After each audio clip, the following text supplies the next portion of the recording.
राजेश दिसे नाईक. मी 5व्या वर्गात शिकते. माझ्या शाळेचे नाव जिल्हा परिषद वरिष्ठ प्राथमिक शाळा मोरडोली आहे. मी सावित्रीबाई फुले यांच्याबद्दल थोडक्यात माहिती सांगत आहे. सावित्रीबाई फुले हे महात्मा होते. सावित्रीबाई फुले जेव्हा या जगण्यावर होत्या 9 वर्षाच्या होत्या तेव्हा यांचा लग्न महात्मा ज्योतिबा फुले यांच्या सोबत झाला. सावित्रीबाईंना वाचता लिहिता येत नव्हते.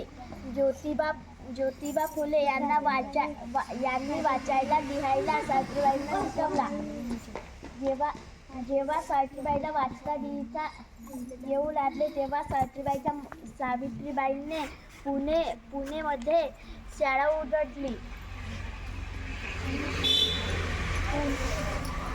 त्या शाळेमध्ये सावित्रीबाई फुले हे शिक्षिका होते. एवढे बोलून मी आपले दोन